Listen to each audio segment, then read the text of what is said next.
Kita sedang memasuki minggu kedua Advent. Di dalam kalender gereja, 4 minggu terakhir sebelum Natal itu disebut dengan minggu Advent atau minggu penantian. Menunggu kedatangan Kristus yang kedua kali. Sehingga ini menjadi minggu-minggu refleksi kembali akan tema-tema yang mempersiapkan kita memasuki Natal. Minggu pertama temanya itu adalah pengharapan, hope. Biasanya dikaitkan dengan nubuatan yang digenapi. Lalu minggu kedua itu adalah peace, damai. Hari ini adalah minggu kedua yang kita akan bahas bersama-sama. Nanti minggu ketiga adalah joy, sukacita. Dan minggu yang keempat menjelang Natal itu adalah love. 4 minggu Natal. Dan peace itu selalu digambarkan dengan Bethlehem. Karena itulah tadi di dalam foto pembacaan tentang kota Bethlehem, gambaran atau satu gambaran tempat yang damai, yang sunyi, sepi, tenang. Hari ini kita akan membahas tentang damai di dalam konteks Advent ini, sehingga kita boleh sama-sama merenungkan kembali apa yang sebenarnya dihadirkan oleh Kristus di dalam konteks damai ini. Sebelumnya mari kita tunduk kepala, kita berdoa. Bapa di surga, berkatilah kami pada pagi hari ini, siang hari ini, kiranya Tuhan boleh menolong kami mengerti apa yang Tuhan telah kerjakan. Sehingga kami tidak menjadi sia-sia di dalam hidup kami, dan kami tidak menjadi sia-sia di dalam perjuangan kami. Tolong kami ya Tuhan, sebagai anak-anak Tuhan, kami boleh menyadari apa yang menjadi inti daripada kehidupan kami yang Tuhan telah kembalikan, yang Tuhan berikan. Sehingga segala usaha dan sukacita dan perjuangan kami boleh menyatakan bahwa kami adalah anak-anak Allah. Berkatilah kami ya Tuhan pada siang hari ini, kiranya Tuhan boleh menolong kami sekali lagi. Di dalam nama Tuhan Yesus kami mengucap syukur dan kami berdoa. Amin. Mari kita membuka Alkitab kita membaca dari Injil Matius pasal yang pertama. Matius pasal yang pertama ayatnya ke-18 sampai 25. Injil Matius pasal yang pertama ayatnya yang ke-18 sampai 25. Kita akan membacanya bergantian, saya membaca ayat ke-18, kemudian Bapak Ibu Saudara sekalian membaca ayatnya ke-19, kita bergantian sampai ayatnya ke-25. Matius pasal yang pertama ayatnya ke-18 sampai 25. Kelahiran Yesus Kristus adalah seperti berikut. Pada waktu Maria ibunya bertunangan dengan Yusuf, ternyata ia mengandung dari Roh Kudus sebelum mereka hidup sebagai suami istri. Ayat 19.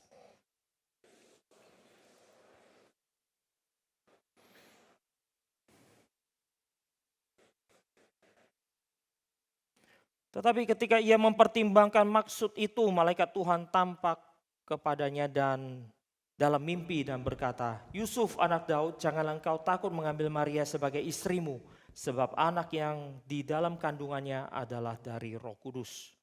Ia akan melahirkan anak laki-laki dan engkau akan menamakan dia Yesus, karena dialah yang akan menyelamatkan umatnya dari dosa mereka. Hal itu terjadi supaya genaplah yang difirmankan Tuhan oleh Nabi. Sesungguhnya anak darah itu akan mengandung dan melahirkan seorang anak laki-laki, dan mereka akan menamakan dia Immanuel, yang berarti Allah menyertai kita. Sesudah bangun dari tidurnya, Yusuf berbuat seperti yang diperintahkan malaikat Tuhan itu kepadanya. Ia mengambil Maria sebagai istrinya. Tetapi tidak bersetubuh dengan dia sampai ia melahirkan anaknya laki-laki, dan Yusuf menamakan dia Yesus. Di dalam ayat yang ke-23 itu ada satu istilah, yaitu Immanuel, yang berarti Allah menyertai kita. Ini merupakan satu istilah yang dimunculkan di dalam Injil hanya satu kali di dalam Injil Matius. Injil Matius, Allah beserta kita. Ini menjadi satu konsep yang sangat-sangat penting di dalam kebudayaan Yahudi. Allah datang dan ada di tengah-tengah kita. Itu menjadi satu konsep yang nantinya membedakan Yahudi dengan banyak pemikiran yang lainnya. Kenapa? Karena bagi orang Yahudi nantinya ketika berbicara tentang iman, maka iman itu harus ada faktanya. Itu menjadi prinsip mereka.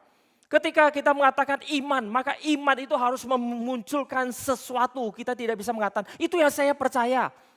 tanpa fakta pun itu yang saya percaya. Bagi mereka itu omong kosong gitu ya. Kita juga hari ini mengerti kalau ada yang mengatakan pada kita, dia mengasihi kita tapi nggak pernah ada perbuatannya. Ya itu kita akan jawab ke laut aja gitu. Omong kosong itu gombal gitu. Karena sesuatu yang dikatakan iman itu harus ada faktanya, maka ini menjadikan mereka nanti punya satu pemikiran. Ketika mereka beriman, Mesias akan diberikan kepada mereka. Maka mereka percaya Mesias ini pasti hadir dan pasti akan hadir. Karena itulah nanti orang Yahudi memakai istilah sesungguhnya, sesungguhnya, sesungguhnya untuk memastikan apa yang mereka imani itu pasti akan terjadi. Kepastian ini menjadi ciri yang penting di dalam nanti iman mereka. Kepastian. Hal yang kedua adalah universalitas menjadi sesuatu yang penting. Jikalau itu adalah sesuatu yang benar, maka itu harus diakui secara universal. Secara universal. Maka kehadiran Allah di tengah-tengah mereka, bukan saja mereka bisa mengakuinya, mereka bisa melihatnya. Tetapi dunia, orang di luar mereka harus bisa melihatnya. Di dalam perjalanan dari Mesir menuju ke Kanaan, orang Israel mengalami penyertaan Tuhan. Allah beserta dengan mereka melalui tiang api dan tiang awan. Mereka mengalaminya. Fine, itu adalah umat Allah gitu ya. Mereka bisa mengalaminya, mereka percaya hal itu terjadi. Mereka melihat dengan mata kepala mereka sendiri. Tetapi di Alkitab juga mencatat, ketika mereka mau masuk ke Kanaan, Rahab, dari mulut Rahab mengatakan, seluruh Kanaan telah mendengar tentang Allah kalian dan Kanaan gemetar. Pengakuan dari luar itu harus terjadi.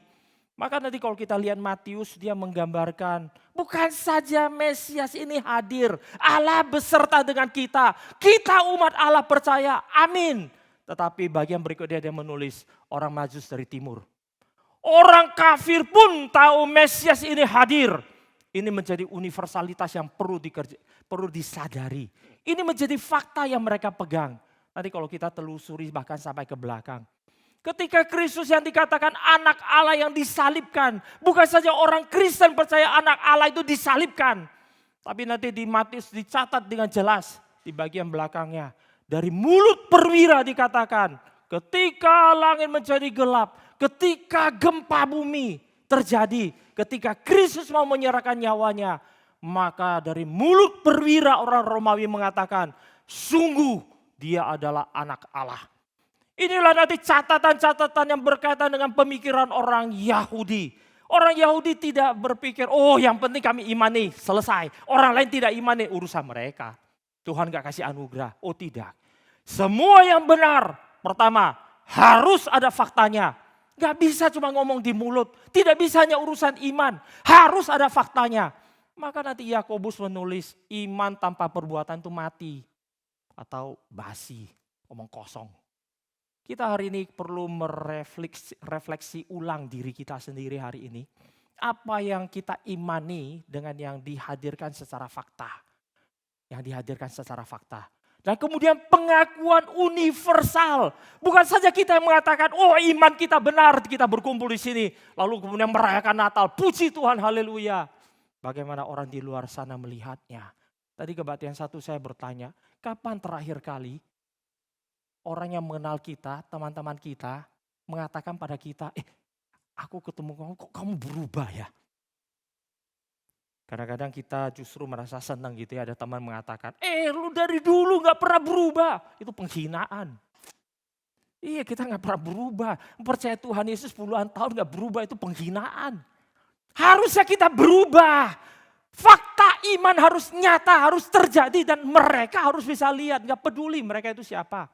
Tidak peduli mereka itu adalah jemaat di sini, internal. Atau mereka yang ada di luar sana. Yang bahkan tidak percaya adanya Tuhan. Itu menjadi dua hal yang penting. Maka nanti di dalam pemikiran orang Yahudi. Ketika berbicara damai Natal. Apa yang diperdamaikan? Ketika Kristus datang dikatakan dipanggil, disebut sebagai Raja Damai di dalam Yesaya tadi kita baca. Maksudnya apa? Orang Yahudi memiliki pemikiran damai itu bukan urusan gak berantem. Damai itu bukan urusan kita tidak konflik. Damai itu bukan karena kita baik-baik kemana-mana senyum, oh nggak ada yang benci kita, bukan. Karena kata damai di dalam pemikiran Yahudi, di dalam tulisan Yahudi, shalom itu nantinya. Di dalam bahasa kunonya mereka, piktografnya mereka, itu menggambarkan shalom artinya crush the authority connected to evil. Itu namanya shalom. Shalom itu artinya menghancurkan seluruh otoritas yang berkaitan dengan evil. Itu namanya damai. Jadi damai itu justru konflik.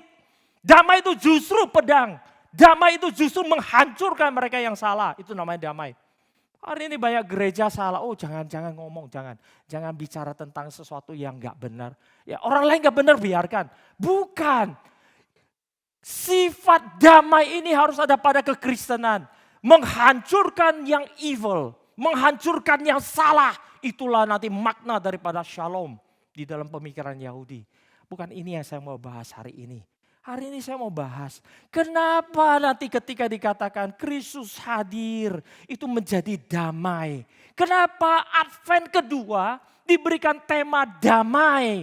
Apa yang diperdamaikan? Apa yang diperdamaikan? Maka hari ini saya mengajak kita untuk memasuki pendekatan dari philosophical historical. Secara philosophical dan secara historical. Kenapa? Apa yang menjadi perbedaan? Perbedaannya begini. Di dalam sepanjang sejarah umat manusia, semua manusia, semua bangsa percaya adanya Tuhan, adanya dewa, ada yang di atas sana, ada langit yang besar. Ada. Semua percaya.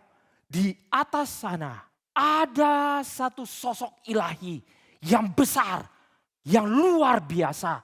Yang kita sebut Allah, dewa, langit, apa saja yang besar. Tetapi di dalam pergumulan selama ribuan tahun, tidak ada faktanya. Tidak ada faktanya. Semua orang percaya adanya Allah, tetapi tidak ada satu agama pun yang punya fakta Allah itu hadir. Maka inkarnasi menjadi satu tonggak dalam sejarah memastikan kepada umat manusia Allah itu ada. Kita jadi orang Kristen seringkali kita minder, mau memberitakan Kristus kayak kesannya takut itu. Kenapa? Agama tiap orang masing-masing beda-beda. Betul dia punya iman yang berbeda. Tapi berbeda bukan berarti kita perlu menerima perbedaan. Anak kita itu besok tiba-tiba mengatakan, Pak, Mah, aliran saya bebas, gaya bebas. Maksudnya saya itu nggak mau ikut yang konvensional. Kalau sepanjang sejarah mengatakan 1 tambah 1 2, saya 1 tambah 1 itu 900. Kita puji Tuhan, kreatif kamu. Bawa dia ke rumah sakit jiwa gitu, anak kita udah mulai error itu tandanya. Ada yang bisa kreatif, ada yang tidak bisa. Ada yang harus kembalikan kepada yang benar. Ada yang tidak bisa ditoleransi. Benar gak? Ada yang tidak bisa ditoleransi. Di dalam 10-20 tahun terakhir ini, Eropa dilanda gelombang yang lain. Jikalau kita di Indonesia baru lagi ributin tentang LGBT ini dan sebagainya. Eropa 20 tahun yang terakhir ini udah ributinnya hal yang lain. Hal yang lain. Mereka meributi tentang agender. Gak ada gender. Jadi kamu lagi pun gak ada kategori itu. Saya tidak masuk dalam kategori itu. Jadi kamu apa? Netral. Apa itu netral? Dia sendiri gak bisa jelasin. Ketemu orang kayak itu sakit kepala loh. Lalu anak kita misalnya datangkan, saya bukan saja agender. Saya gak bisa dibicarakan. Apa ini? Ada hal yang tidak bisa tidak dikoreksi. Maka ketika sepanjang sejarah umat manusia itu merindukan adanya Allah, percaya adanya Allah. Dan ketika kekristenan diberikan anugerah melihat fakta Allah hadir.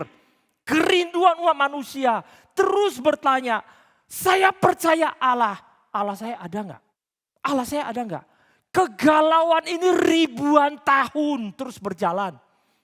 Maka orang Mesopotamia menulis mitologi mereka, ada Enoki yang mendatangi mereka, mengunjungi mereka. Ada dewa mengunjungi mereka. Kamu yakin ada dewa? Itu buktinya ada dewa yang pernah mengunjungi kita. Buktinya di mana? Di dalam mitologi kami percaya, kembali kepada percaya. Buktinya faktanya mana? Faktanya kami percaya. Percaya itu bisa Coba kita sesekali jalan-jalan ke rumah sakit jiwa gitu ya. Itu banyak orang yang percaya hal yang aneh-aneh loh. Hal yang aneh-aneh. Bukan berarti itu jadi ada. Maka hari ini ketika umat manusia terus percaya Allah ada. Sambil merindukan faktanya mana? Faktanya. Di sinilah kegalauan sejarah umat manusia. Terus mencari fakta Allah itu ada dan pernah hadir dalam sejarah. Mesir kuno merupakan satu bangsa yang paling advance di dalam pemikiran, nanti pemikiran agama, religius. Bahkan jauh sebelum kekristenan. Mereka adalah bangsa yang berpikir tahu adanya penciptaan. Ada dewa di atas sana, ada penciptaan, ada hidup bagi dewa, ada kematian, ada kebangkitan, ada hidup yang kekal. Mereka tahu, mereka punya pemikiran itu semua. Itu pun mereka merindukan ada fakta tentang Allah. Karena itu mereka percaya Firaun itu adalah titisan dewa. Awalnya itu adalah wakil yang ditunjuk oleh para dewa menjadi wakil antara dewa dengan manusia. Lama-lama wakil ini berubah menjadi dewa. Fakta, kenapa kamu percaya dewa? Itu kami percaya dewa karena ada dewa di tengah-tengah kami. Mana? Firaun. Maka Tuhan matikan dewanya di tengah-tengah air ketika mengejar orang Israel. Matikan dewanya. Biar mereka sadar tidak ada dewa yang ada di dunia ini selain dia. Gak ada Allah lain. Maka ini adalah hal yang pertama. Ketika orang percaya ada Allah, maka terus bertanya tentang kapan Allah itu benar, saya bisa dengan damai di dalam hati saya mengatakan benar Allah itu ada. Yaitu di hari ketika inkarnasi. Karena itulah Bethlehem, kota yang kecil, yang sunyi, yang senyap, menjadi tempat menyaksikan ketika umat manusia boleh mengalami damai ini. Gejolak pergumulan Allah ada, tidak ada, tidak ada, tidak ada. Boleh ditenangkan, didamaikan malam itu di Bethlehem. Allah hadir dan Allah menunjukkan dirinya, aku ada. Inilah konsep damai yang pertama di dalam sejarah. Kenapa bisa damai? Karena Allah menyatakan diri. Aku ada. Kamu tidak perlu galau lagi. Yang kedua. Manusia ketika tahu Allah ada. Allahnya ada. Tapi Allah kalau tidak maha kuasa itu gak berguna. Betul gak? Saya punya Allah. Tapi Allah saya memble. Setiap kali doa sama dia. Nanti lihat-lihat dulu ya. Lihat apa? Lihat sikon. Kenapa lihat sikon? Kalau bahaya ya saya gak maju. Kalau kayak gitu gak perlu ada Allah. Kita bisa urus sendiri. Allah itu tanda tempatnya kita bersandar. Dia punya kuasa absolut. Dia punya kemahaan dia. Maka agama itu berteriak Allahku maha besar. Allahku maha besar. Allahku maha kuasa. Itu teriakannya. Untuk menyatakan dia punya Allah itu hebat. Gak ada orang percaya kepada Allah yang kecil itu. Kenapa Kuan Yu diangkat jadi Kuan Kong, jadi dewa? Karena kehebatan dia. Kan orang gak ngangkat anaknya Liu Pei yang gak berguna itu jadi dewa toh. Setelah Kuan Kong, generasi berikutnya anaknya Liu Pei itu yang gak berguna. Tiap hari cuma main jangkrik, catatan sejarah mempermalukan gitu. Main jangkrik diangkat jadi dewa, dewa apa? Dewa jangkrik. Gak ada kita angkat dewa kayak begini diangkat jadi dewa. Harus perkasa, punya kuasa, punya kemampuan. Itu yang namanya Allah. Tapi kuasa apa yang terbesar? Kuasa di dalam dunia ini kuasa apa yang paling besar? Menaklukkan yang lain kita bisa. Maka di dalam pengertian sejarah manusia nanti manusia berpikir kuasa apa yang paling besar? Kuasa terbesar adalah ketika seseorang punya kuasa menaklukkan dirinya. Kita paling susah menaklukkan diri, menaklukkan orang lain bisa.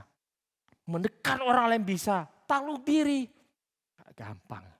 Saya waktu kecil diajar sama akong saya, kakek saya. Kakek saya itu sangat Chinese, ya dia memang Chinese sih. Tapi pemikiran juga sangat Chinese. Cucu-cucunya itu gak boleh mupeng, atau mupeng ya, muka kepengen itu. Maka dia ngajarin kami, dia pergi beli kue tiaw, taruh di meja dia makan. Kue tiaw Medan tuh wanginya minta ampun loh. Itu beneran minta ampun wanginya. Dia sengaja makan dengan tenang, terus goreng cabai gitu kan wangi gitu loh. Terus kami cucu-cucunya Jangan coba-coba berdiri terus lihat begini. Sini loh.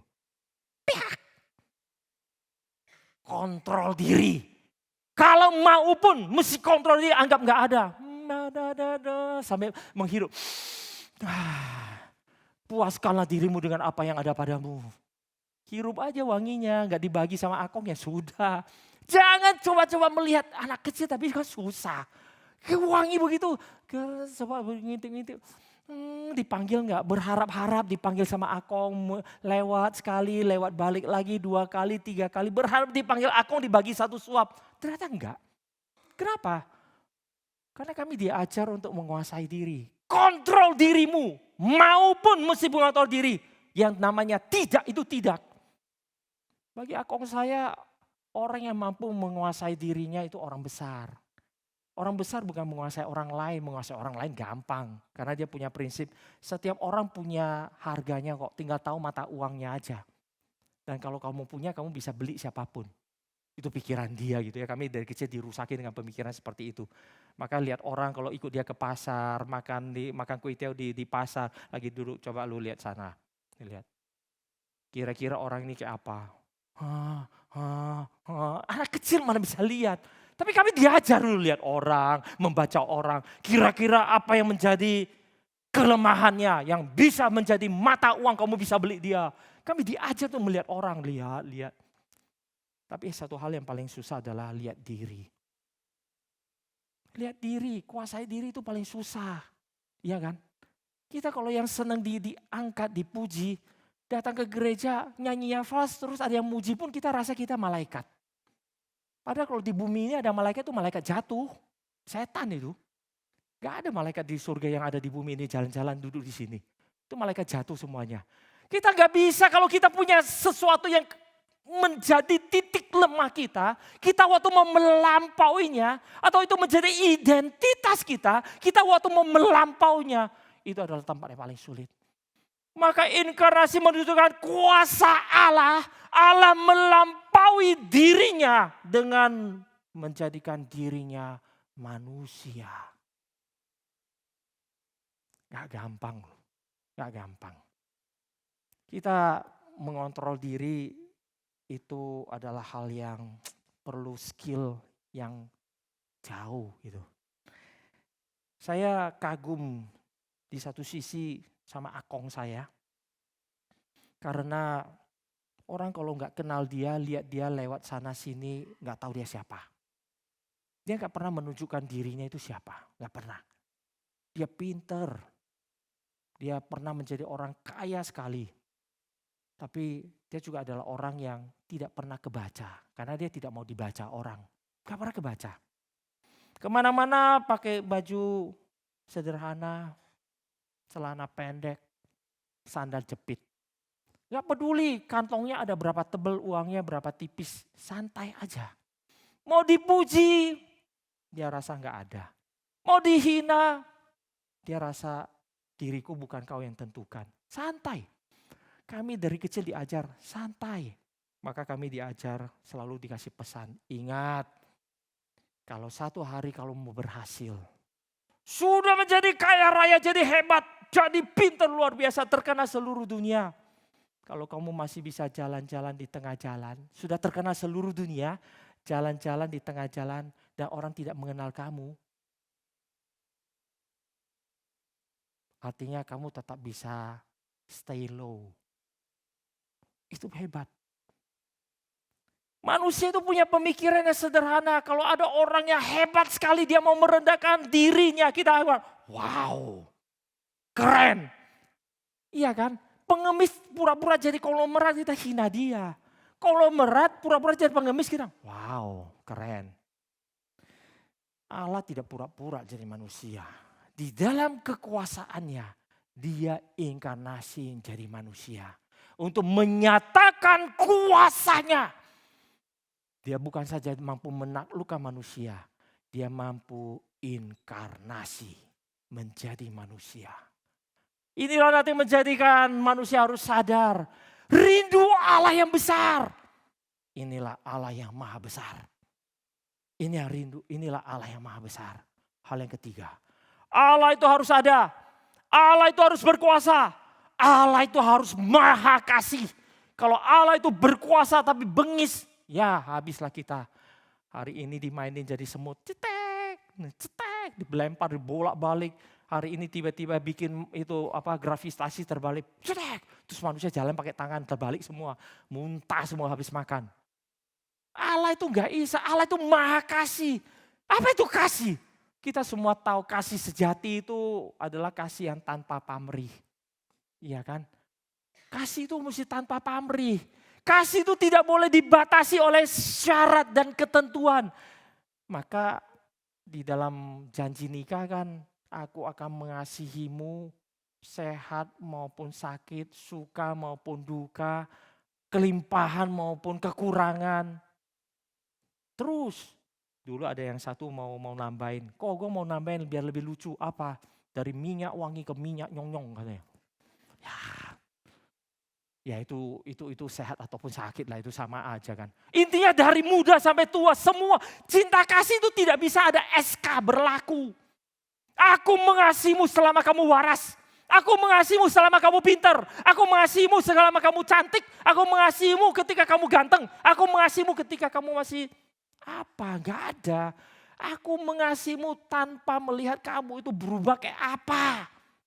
Maka kita kagum dan hormat pada orang yang bisa mengasihi. Misalnya pasangannya setelah selingkuh, pergi dia tetap mengasihi dan mendoakan puluhan tahun merindukan dia tetap pulang. Wow. Dan Kristus ketika hadir, dia menunjukkan kasih yang demikian. Kristus datang mati untuk siapa sih? Untuk kita. Kita itu siapa? Manusia diciptakan begitu mulia, tapi mengkhianati Allahnya. Yang diciptakan dia angkat menjadi yang paling tinggi. Kemudian dia mengkhianati penciptanya. Setelah mengkhianati kemudian sang pencipta datang menebusnya. Saya mau tanya, setelah kita ditebus menjadi anak Allah, apa yang kita kerjakan? Mengkhianati dia terus menerus. Itulah yang terjadi. Itulah gambaran nanti kitab Hosea. Tuhan suruh Hosea ambil, kamu lihat itu ada pelacur, namanya Gomer, ambil itu jadi istrimu. Dia akan melahirkan anak haram bagi kamu, Lo-ami dan Lo-ruhama. Bukan mendapat belas kasihan. Bukan mendapat belas kasihan, itu menggambarkan itu bukan anaknya. Tetapi Hosea disuruh tetap mengasihi pelacur yang terus melacur itu. Untuk menggambarkan Kristus, menggambarkan Allah. Yang mengasihi kita setelah menebus kita. Kita pun masih, ngomong kasarnya brengseknya minta ampun itu. Setelah kita diselamatkan, apa kita menjadi orang yang benar? Tuhan, terima kasih. Mulai hari ini aku akan hidup mati bagi kamu. Ada? Gak ada. Kita tetap jadikan Tuhan itu jin dalam botol Aladin. Kalau saya butuh, saya panggil. Kalau nggak butuh, masuk dalam botol, jangan ganggu saya. Itu namanya Tuhannya orang Kristen. Yang kurang ajar. Cinta kasih tak berkesudahan. Itulah yang kedua. Cinta tidak memiliki syarat. Cinta itu tidak berkesudahan. Tidak ada yang namanya hanya berlaku untuk beberapa lama. Gak ada. Aku mengasihimu sampai 7 tahun. Emang bikin SIM. 5 tahun sekali mesti perpanjang. Cinta itu gak ada perpanjangan, cinta itu selamanya, cinta itu memiliki nilai kekal. Maka cinta Allah itu, cinta kasih Allah dinyatakan tanpa syarat dan diberikan secara kekal bagi kita. Kristus sudah tahu bahwa dia akan mengasihi, ketika dia mau mengasihi kita, dia harus mati di atas kayu salib. Dia harus inkarnasi dan mati di atas kayu salib. Dia tahu. Tetapi dia tetap melakukannya. Dia tidak peduli. Bahkan dia tidak peduli bahwa kita akan terus berdosa setelah itu. Dia tetap datang dan inkarnasi. Dan bahkan mati di atas kayu salib. Bahkan akan dipermalukan di atas kayu salib, ditelanjangi sekalipun. Sejarah mencatat semua orang di atas kayu salib ditelanjangi. Apakah benar Tuhan Yesus tidak tahu? Apakah dia kaget ketika ditelanjangi? Kenapa jadi ditelanjangi? Saya Tuhan loh. Kristus sudah tahu bahkan sebelum inkarnasi. Itu namanya cinta. Cinta itu tidak ada batasannya. Gak ada batasannya. Kita semua tahu, kita kalau dikasihi kan kita nggak mau ada batasnya kan. Kita kalau baik kita mau dikasihi, kalau kita jahat kita mau dikasihi, kalau kita nggak benar kita tetap mau dikasihi. Kalau kita menuntut orang mengasihi kita. Tapi ketika kita mengasihi orang, kita menuntut orang tidak boleh berubah. Dia mesti tetap baik. Inilah yang menjadi rusaknya kita. Sepanjang sejarah umat manusia, manusia tahu Allah itu harus maha kasih. Dan tidak bergantung kepada saya. Karena bergantung kepada saya, celakalah saya. Celaka. Kalau Tuhan hitung-hitungan dengan saya, maka celakalah saya. Maka cinta Tuhan harus tanpa pamrih. Di mana ada cinta demikian? Semua agama kemudian berbicara tentang Allah yang memberikan keselamatan selalu dengan timbangan. Tuhan satu-satunya yang inkarnasi nggak pakai timbangan. Dia turun tidak pernah membawa timbangan. Dia membawa tangannya yang untuk disalibkan. Kristus turun ke dunia ini inkarnasi tidak membawa timbangan. Itulah cinta kasih dia. Seluruh dunia ketika berbicara tentang Allah yang mengasihi, memberikan keselamatan dengan membawa timbangan. Termasuk nanti pemikiran Mesir kuno. Orang mau masuk surga, oh mereka punya hidup yang kekal, ada prinsip surganya. Bagaimana bisa masuk surga? Nanti jantungmu, nyawamu itu ditimbang dengan bulu yang disebut dengan ma'at. Ditimbang, lihat siapa lebih berat. Kalau ma'at lebih berat, kamu boleh masuk surga. Kalau jantungmu lebih berat, oh kamu rusak, dibuang ke neraka. Tuhan tidak datang seperti ini, karena kalau Tuhan datang seperti ini, kita semua udahlah gak usah timbang. Rame-rame langsung antri ke neraka aja, betul gak? Coba kita antri gitu ya. Antri ke satu bank, dia mengatakan akan dibagi satu orang 300 miliar. Dengan satu catatan, kalau Anda mampu lompat 30 km tingginya, masih mau antri gak?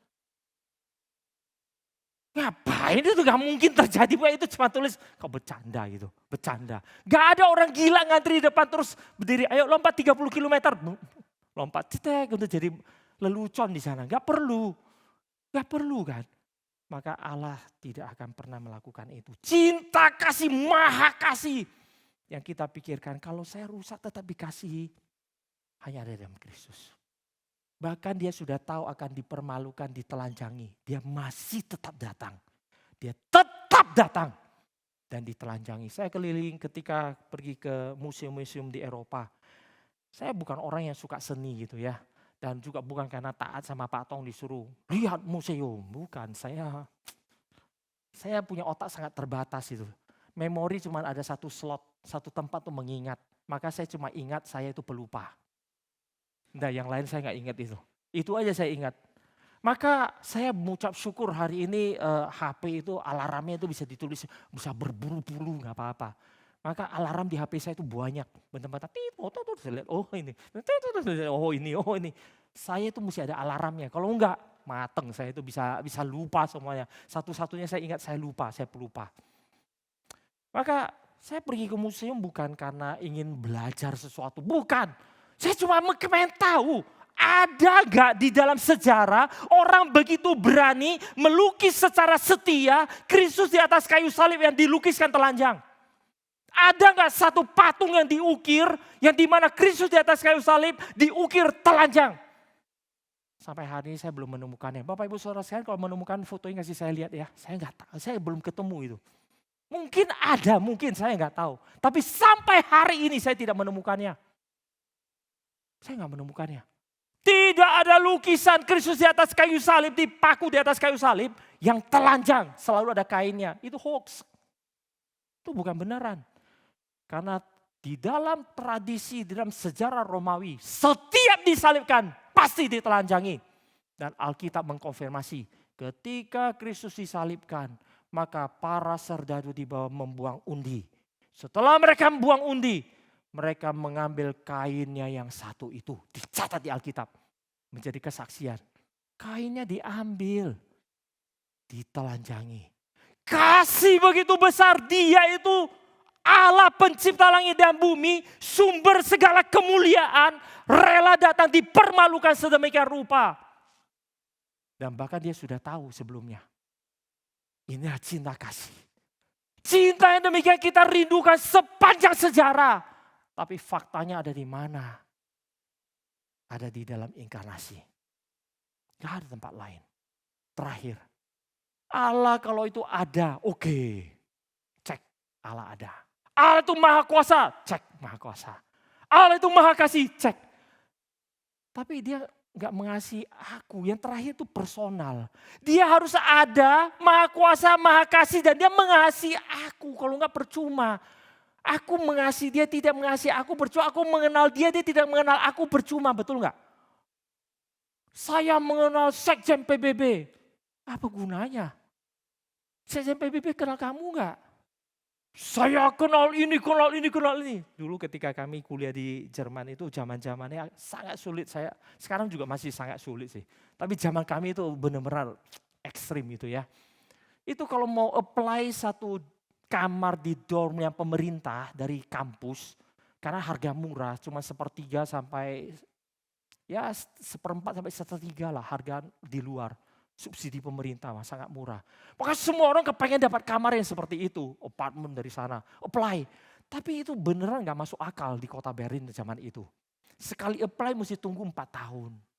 4 tahun baru dapat kamarnya, masuk setahun 2 tahun udah mesti keluar lagi, udah tamat, bubar, ditendang keluar. Itu kamar bau catnya belum habis sudah mesti keluar lagi. Iya kan? Maka secepat mungkin bisa masuk itu paling bagus. Dulu saya ada satu teman, setelah 1 tahun dia apply, dia datang ke bagian ya pengaturan itu. Dia coba-coba, biasalah orang Indonesia kan licik gitu ya, otaknya itu banyak belutnya katanya. Dia datang ke sana, terus yang jaga counter itu dengan sopan tanya dia, ada apa? Ada apa yang bisa saya bantu? Sopan. Saya butuh kamar. Oke, kamu udah apply berapa lama? Setahun. Setahun belum bisa. Biasanya rata-rata sekitar 3-4 tahun paling cepat. Mana kamu punya kartu mahasiswa? Dia keluarkan, cingit, masukin data. Iya benar, baru 1 tahun gak bisa. Lalu dia bisikin satu hal. Saya kenal presidennya TU Berlin loh. Dia kira Indonesia, saya kenal siapa, dia bisa jalan duluan, bisa nyelak ke depan. Tapi yang jaga itu juga gak bodoh. Saya mau tanya, dia kenal kamu gak? Kamu sih boleh bilang kenal presidennya TU Berlin. Masalah TU Berlin itu presidennya kenal kamu gak? Terus dia sampai senyum, enggak. Oke, boleh keluar. 3 tahun lagi baru balik lagi ya. Tuhan itu ada. Tuhan itu maha kuasa. Tuhan itu maha kasih. Tapi kalau dia gak kenal kita berapa? Karena itulah orang Yahudi itu sangat belagu. Kenapa mereka belagu? Karena mereka merasa seluruh dunia punya Tuhan. Mengaku. Tapi kami punya Tuhan yang sejati. Seluruh dunia punya kitab suci. Tapi hanya kami punya kitab suci yang sejati. Seluruh dunia mengatakan mereka adalah umat Allahnya. Kami adalah umat Allah yang sejati. Tahu dari mana? Karena Allah bicara. Aku akan menjadi Allahmu dan engkau menjadi umatku. Dan Allah yang menulis dengan jarinya di atas gunung Sinai 10 hukum untuk umatnya. Kami adalah umat Allah yang kenal Allah yang sejati, yang pasti ada karena ada sidik jarinya di atas gunung Sinai. Dan hadir di tengah-tengah kami ketika berjalan dari Mesir ke Kanaan melalui tiang api dan tiang awan. Dan kami ditunjuk, dikasih tahu kami menjadi umatnya. Maka kami adalah umat Allah yang sejati. Yang lain cuma bermimpi. Tapi kalau mau jujur, mereka juga masih bermimpi. Karena mereka masih merindukan dan menunggu Mesias itu datang. Tapi paling enggak mereka punya satu konsep. Menjadi umat Allah bukan aku yang bilang. Allah yang mesti tunjuk kamu adalah umatku. Kamu baru jadi umatku. Tidak sebaliknya. Bukan aku mau mengasihi Tuhan, aku mau jadi umat Tuhan. Aku umat Tuhan. Kenapa? Karena aku cinta Tuhan. Kenapa? Karena aku dekat Tuhan. Kenapa? Karena aku selalu baca firman Tuhan. Kenapa? Aku. Pertanyaan nanti terbalik. Tuhan kenal kamu enggak? Matius pasal 7. Aku melakukan mujizat demi namamu. Aku melakukan ini demi namamu. Aku melakukan ini demi namamu. Tuhan Yesus mengatakan di zaman akhir, di akhir zaman aku akan mengatakan, enyalah kau pembuat kejahatan, aku tidak mengenal engkau. Maka poin terpenting adalah dia mengenal kita. Dia mengenal kita. Karena itulah nantinya ketika inkarnasi Kristus hadir. Dan ketika dia hadir, dia datang mati bagi umatnya. Bagi orang yang nantinya dikatakan diberikan Roh Kudus di dalam hatinya. Matius pasal yang ketiga. Yohanes Pembaptis mengatakan orang yang bertobat, orang yang lurus nantinya dibaptis oleh Kristus dengan roh dan api. Mereka adalah orang yang menghadirkan buah dalam hidupnya. Mereka diberikan roh Tuhan. Mereka dibaptiskan oleh Tuhan. Mereka ditunjuk oleh Tuhan. Inilah nanti menjadi faktanya. Sepanjang sejarah manusia terus rindu. Ada Allah yang demikian. Allah yang ada menyatakan diri. Allah yang maha kuasa menunjukkan kuasanya. Allah yang maha kasih bisa mendefinisikan bahkan menghadirkan kasih yang sempurna. Allah yang bahkan benar-benar bisa kasih tahu. Kamu loh yang kukasihi. 4 ini dirindukan sepanjang sejarah. Dan sepanjang sejarah manusia terus bergumul. Akukah? Diakah? Adakah dia? Benarkah dia? Akukah? Aku dan dia, aku dan dia. Maka ketika Kristus lahir, inkarnasi di Immanuel, di Bethlehem. Seluruh pergumulan ini diselesaikan. Pergolakan di dalam hati manusia ini boleh diperdamaikan. Selesai. Kamu tanya Allah ada enggak? Dia hadir. Kamu tanya dia maha kuasa, dia jadi manusia. Kamu tanya dia mencintai manusia, dia datang mati buat kamu. Dia buat kamu benar enggak? Dia datang benar-benar kasih kamu. Dia akan membaptis kamu dengan rohnya. Dia datang. Dan ketika ini datang, dia mengingatkan kepada kita, inilah damai. Inilah damai. Bapak Ibu Saudara sekalian, nanti kita pulang. Coba kita renungkan sekali lagi sepanjang tahun ini apa yang membuat kita bergejolak. Apa yang menggalaukan hati kita. Apa yang sebenarnya kita tunggu supaya kita bisa diperdamaikan atau hati kita bisa damai. Hidup itu kan selalu di dalam gejolak gitu ya. Apa yang kita cari gitu? Apa yang kita cari? Apa yang kita tunggu? Secara umum di dalam sepanjang sejarah manusia 4 hal ini yang ditunggu. Karena manusia itu sadar kok, tahu. Apa yang dia miliki secara materi gak bisa dia bawa. Di hari napas dia yang terakhir semuanya itu selesai. Gelar gak ada gunanya. Penghormatan orang selesai di sana. Kita bilang, oh diingat. Kita rakyat jelata mau diingat berapa lama. Mama saya pernah pesan, nanti kalau mama mati bakar buang ke laut aja. Loh, gak mau ditubur. Kan masih ada anak cucu. Mama saya tanya, sebutkan nama enco lu. Enco itu adalah mama atau papa dari nenek atau kakek. Generasi yang keempat di atas saya. Sebutkan.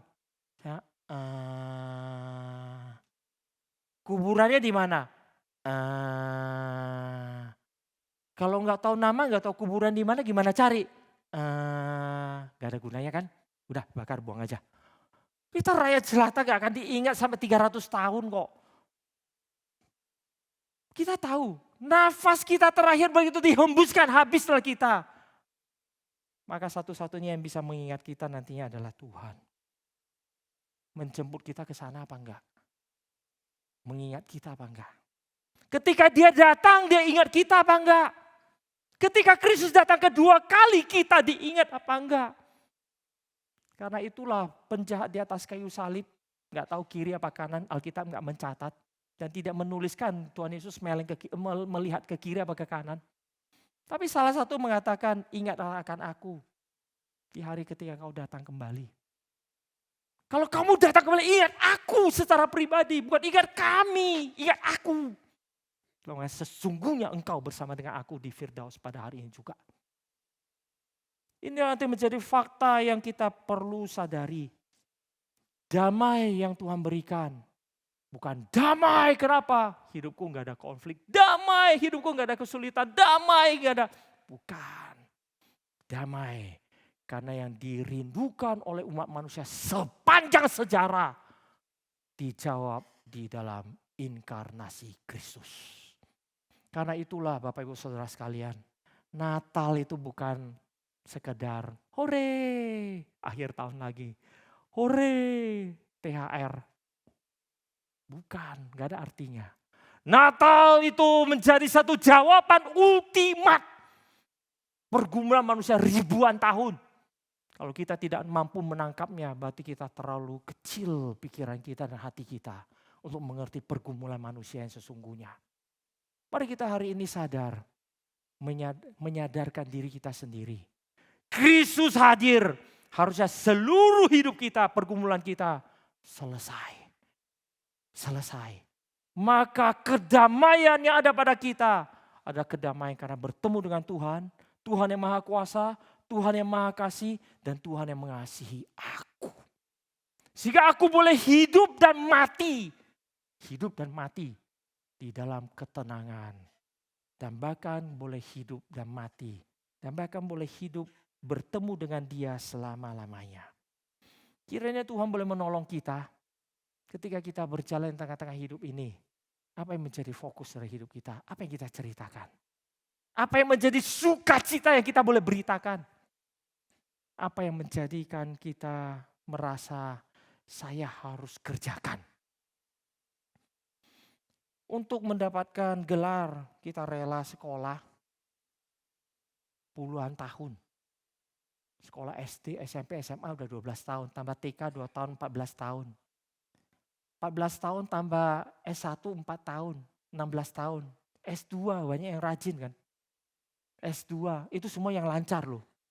Yang molor-molor sih nggak tahu berapa puluh tahun. Setelah 14 tahun tambah 4, 18 tambah S2 2 tahun. 20 tahun sekolah. Yang kita tahu nanti kita mati cuma membuat batu nisan kita bayar lebih mahal karena hitungnya per huruf. Cantumkan gelar kita panjang-panjang itu. Buat anak cucu kita bayar lebih mahal aja, nggak lebih dari itu. Nanti terlalu panjang mereka yang buang bahkan. Nggak usah udah mati tulis nama aja. Dibuang semuanya. Gak ada kebanggaannya.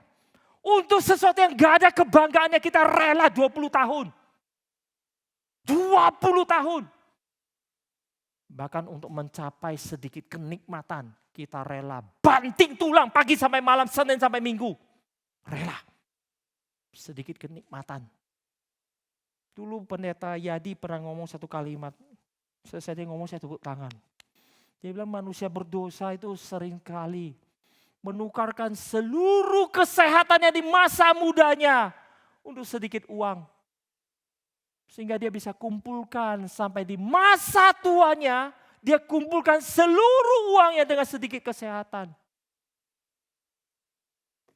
Maka anak saya waktu kecil tanya, "Pa, Yoyo gak tahu mau jadi apa?" Jadi dokter. Gak mau jadi pengusaha, buka kuburan. Selalu yang paling ujung. Kenapa? Di muda orang kumpul, tukarnya kesehatan itu dapat uang, kumpul. Sampai di usia tua uang dia serahkan ke dokter kok. Jadi ngapain kita capek-capek jadi dokter di paling ujung tinggal ngutip aja. Udah kumpul sini ya, sini. Nanti sampai terakhir kita udah tua kita kumpulkan ke yang lain. Mari kita hari ini sadar. Seluruh perjuangan kita nantinya menggambarkan konsep damai kita yang paling mendasar ada di mana. Jikalau konsep damai kita yang paling dasar ada pada Allah, ada apa tidak ada. Hari ini kita tidak terlalu peduli Allah ada apa enggak ada. Jujur, kita enggak terlalu peduli. Pada itulah yang harusnya kita hadirkan dalam hidup kita dalam gejolak yang paling dalam. Allah ada apa enggak ada. Kalau tidak ada, buat apa hidup tiap minggu datang ke gereja? Iya kan? Kalau enggak ada Allah, makan, minum, bersukacitalah. Ngapain?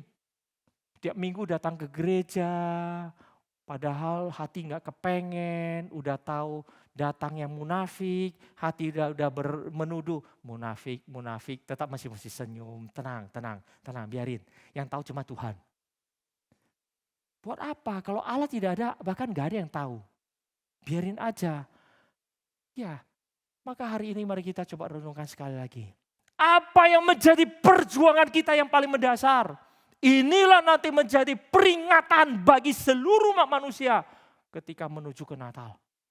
Apa yang kau gumulkan? Benarkah kau merindukan yang seperti ini? Fakta Allah, fakta kuasa Allah, fakta cinta kasih Allah bagimu? Kalau bukan, gak perlu merayakan Natal. Santai aja, santai aja. Natal adalah untuk merenungkan, untuk mengingatkan pada kita akan 4 hal itu. Kira Tuhan menolong kita di dalam minggu-minggu ke depan ini. Kedamaian macam apa yang kita rindukan, yang benar-benar kita bawa, kita katakan, inilah damaiku. Karena nanti di hembusan nafasku yang terakhir, yang bisa menolong dan bisa bersama dengan saya. Bukan cuma di hidup ini, tapi juga nanti akan datang. Hanya Dia, Allah yang sejati. Hanya Dia, Allah yang sejati. Kiranya Tuhan menolong kita menyadari hal ini. Sehingga di dalam seluruh hidup kita tidak ada yang perlu kita takutkan. Beritakan, ini nanti ada Natal demi Natal yang kita sama-sama rayakan. Ajak orang-orang di luar sana yang masih merindukan damai yang sesungguhnya. Masih galau, Allah ada enggak? Allah ada enggak? Teman saya suruh loncat, dia tanya saya, dia bilang Allah enggak ada. Saya mau pergi ke gereja. Kami kerja, terus karena proyeknya itu molor terus menerus, hari Minggu saya masuk kerja. Sore mau ke gereja, dia tanya, mau kemana? Ke gereja. Allah enggak ada kamu itu ya Edward, sekolah jauh-jauh ke Jerman. Otakmu taruh di mana? Mana ada Allah? Saya enggak punya waktu debat sama dia, saya udah mau ke gereja, saya buka jendela. Dia namanya Rudiger. Rudi, loncat. Hah, kenapa? Enggak ada Allah, mati aja. Enggak perlu susah-susah hidup. Tiap hari mesti kerja proyek, bikin sampai keringatan. Hidup itu susah loh, mati habiskan gak ada Allah toh. Lompat, ayo lompat. Dia gak berani, saya gak tunggu terlalu lama, saya tutup jendela. Gak berani kan? Tanya dirimu kenapa? Apa yang kau bikin kamu gak berani? Tanya. Bye, saya pergi ke gereja. Malam-malam saya pulang tanya dia, kenapa? Kenapa? Gak tahu loh, ada dalam hati saya ada sesuatu.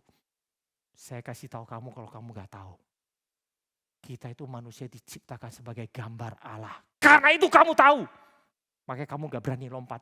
Kalau tidak dari tadi kamu udah lompat. Bahkan dari jauh-jauh hari. Belum apa-apa kamu udah lompat. Hidup itu susah, betul gak? Kenapa kita datang? Kita tahu kita munafik kok, tapi tetap datang kan. Kenapa?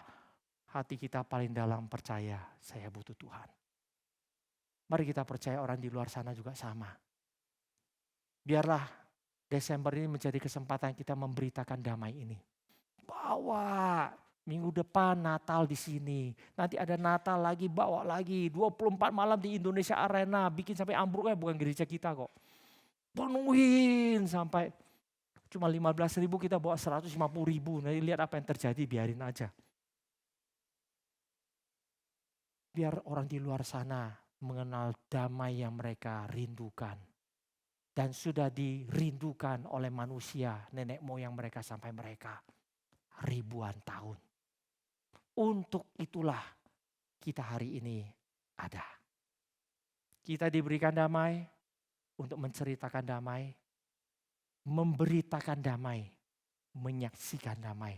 Maka saya paling sebel kalau ada orang Kristen mukanya murem. Kemana-mana senyum, santai aja udah. Hidup ini be happy. Kenapa? Bukan karena pasti masuk surga, bukan itu. Tapi karena sudah bertemu dengan Tuhan. Bersukacita menjadi kesaksian bagi orang. Bayangkan orang lihat, yuk datang ke gereja, dengar firman Tuhan. Dia lihat muka kita, ngapain? Nanti muka gua kayak lu gitu. Mari kita memberitakannya dengan sukacita kepada orang ada di sekitar kita. Mari kita mendata mulai hari ini. Besok-besok ada Natal di mana saja. Jangan lupa yang terakhir 24 malam di Indonesia Arena. Catat! Anjak dia 24, nggak bisa, tenang. 22, nggak bisa. 21, nggak bisa. 20, tarik kita itu sederet, tinggal pilih aja. Masa mulai hari ini sampai besok, sampai kiamat dia nggak bisa? Pasti ada satu hari bisa. Saya catat Karawaci mana, Kebon Jeruk tanggal berapa. Saya catat semua. Yuk datang gereja tanggal 24. Dengar firman Tuhan. Wah 24 malam gue nggak bisa, gue keluar kota. Kapan keluar kota? 20. 18. Catat, kumpulkan itu brosur-brosur itu, kumpulkan. Ajak mereka, biarlah berita Natal, berita damai ini boleh sampai pada orang di luar sana. Dan kita boleh bersuka cita karena damai boleh benar-benar hadir di bumi ini. Seperti yang diberitakan oleh para malaikat ketika Kristus datang. Kristus lahir. Damai sejahtera bagi bumi. Damai sejahtera bagi semua orang. Damai. Karena Kristus telah datang. Kiranya Tuhan memberkati kita. Kiranya Tuhan memberikan pada kita keberanian untuk menikmati damai ini dan memberitakan damai ini. Mari kita berdoa. Bapa di surga, kasihanilah kami. Kami terlalu sederhana, bahkan terlalu bodoh. Kami bagaikan anak kecil yang diberikan permen satu sudah puas. Padahal Tuhan menyiapkan jauh lebih besar. Bukan hanya sekedar permen. Tapi hari ini kami puas dengan permen-permen kecil yang ditawarkan oleh dunia. Sambil merindukan menjadi besar, merindukan hal-hal yang besar. Tetapi mata kami terus tertuju kepada permen-permen kecil yang tak berguna. Tuhan tolong kami hari ini ketika Tuhan menyadarkan kami akan damai yang Tuhan berikan. Yang dirindukan oleh manusia sepanjang sejarah. Biar kami boleh menyadarinya. Mengucap syukur karenanya. Dan kami boleh menjadi orang yang memberitakannya. Agar orang di luar sana boleh ikut menikmati damai yang Tuhan berikan. Yang juga dirindukan oleh mereka. Berkatilah kami ya Tuhan hari ini. Apa yang kami dengar biar boleh menjadi sukacita dalam hati kami. Apa yang kami mengerti hari ini diberikan pengertian. Biarlah boleh mendorong hidup kami menghadirkan iman kami yang sesungguhnya. Terima kasih Tuhan. Berkatilah kami. Kasihanilah kami yang bodoh ini. Di dalam nama Tuhan Yesus kami mengucap syukur dan kami berdoa. Amin. Mari Bapak Ibu Saudara sekalian kita bangkit berdiri. Bersama dengan gereja Tuhan di segala tempat dan segala zaman kita mengikrarkan pengakuan iman rasuli. Aku percaya kepada Allah, Bapa yang Maha Kuasa, Khalik langit dan bumi. Dan kepada Yesus Kristus anak yang tunggal Tuhan kita. Yang dikandung dari Roh Kudus. Lahir dari anak darah Maria. Yang menderita sengsara di bawah pemerintahan Pontius Pilatus. Disalibkan, mati dan dikuburkan. Turun ke dalam kerajaan maut. Pada hari yang ketiga bangkit pula dari antara orang mati. Naik ke surga, duduk di sebelah kanan Allah. Bapa yang Maha Kuasa. Dan dari sana ia akan datang.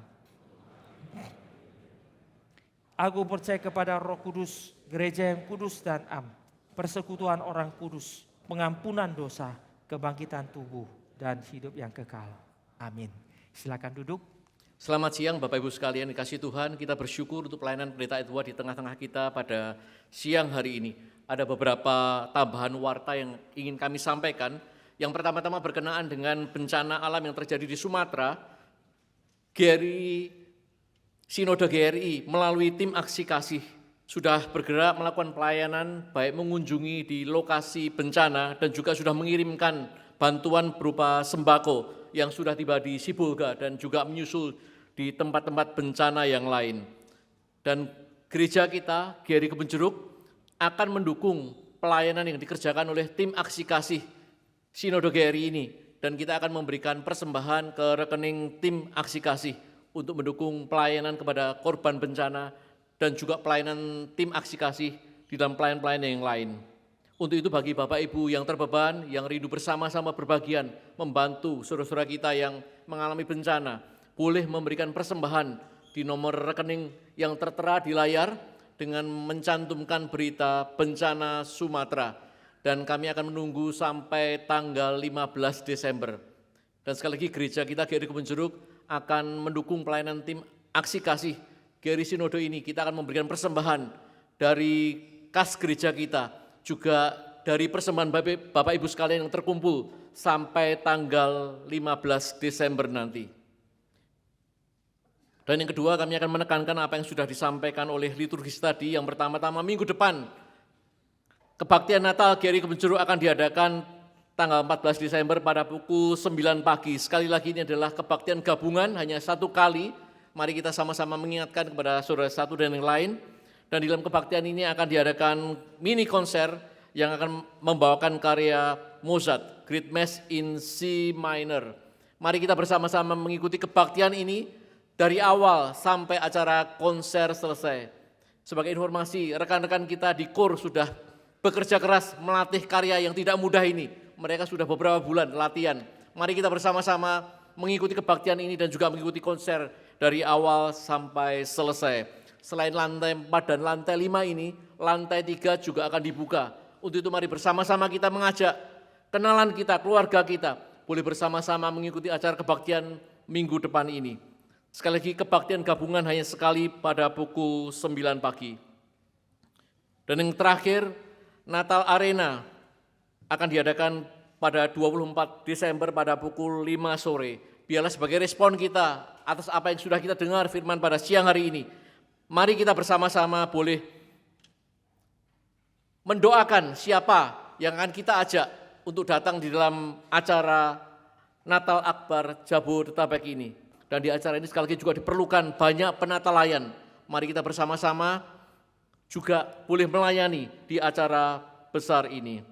Demikianlah tambahan warta yang perlu kami sampaikan.